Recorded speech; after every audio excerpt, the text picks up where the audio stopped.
Good afternoon, everybody. So, my name is Stephane Suisse. I'm working in Sanofi, Pasteur in Lyon, and I'm a social engineer. Yes, thank you. So, I'm working in social media monitoring project in Lyon, and in different contexts. We are monitoring different diseases today, like dengue, like polio, flu, and we are also monitoring vaccinations to track information about this.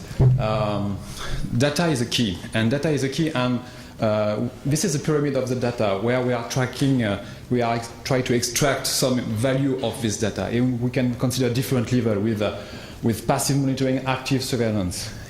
The process we have put in place try to give more sense of and to put in place data visualization to represent the information we can analyze just after. So we have a process with different solutions to extract and to analyze at the end.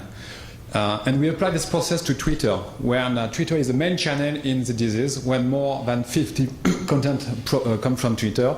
And here, for instance, we can extract some information, but with the link, share, and the different hashtags. And with the data visualization approach, we are trying to build some social graph, like where we can visualize the interaction between the different accounts. We have also some hashtag graphs. It's really interesting to visualize the link between the hashtags and the content behind this.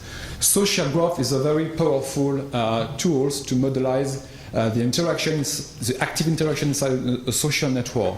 And we can apply this to Twitter to visualize the interaction between groups of people, and organizations. But we need to define some metrics to better understand what we are visualizing. And metrics can also be an answer to the question we have in mind, like who's involved in conversations, who's engaging the conversation, who's getting attention, who's center in the conversation.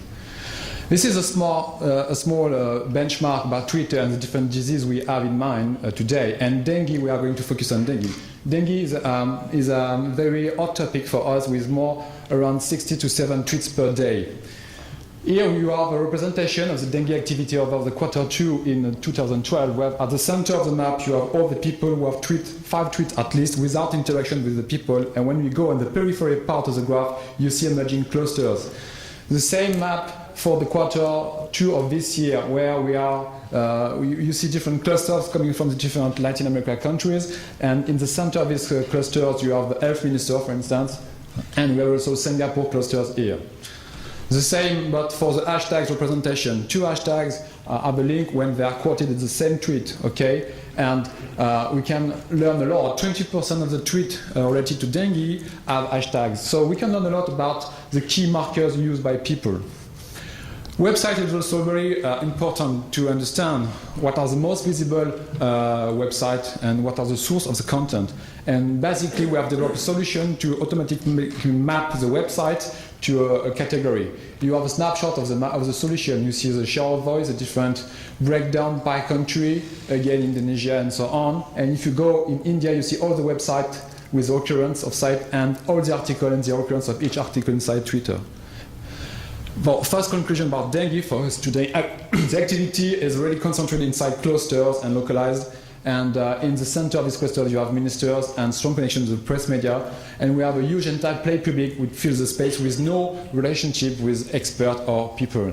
And we are working on a big project, we call it Break Dengue, which is trying to aggregate the social conversation about dengue, and with a strong impact, to have a strong impact on the disease and enable working community with different organizations.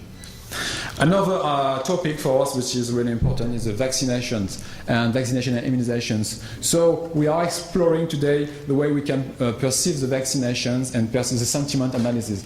First, focusing here is you see just the leader of people who are the most integrated in the Twitter about vaccination. The graph is very bipolar, with 2 poles with a small bridge and very few accounts between the 2 bridges. Okay. And this is very typical of the vaccination. And we are trying to have a perception visualization of the sentiment analysis, and we qualify all the tweets coming from the leaders of each clusters. And if you look at this representation, this graph here, you see here in blue neutral and positive tweets, in red negative tweets, and in grey this is the most hottest potatoes topic in UK about tuberculosis crisis for the badgers. Okay, so we have the capacity to visualize the activity. So all these graphs are available on our website, and they are interactive, so you can play with it, and this is just what I want to mention. Thank you.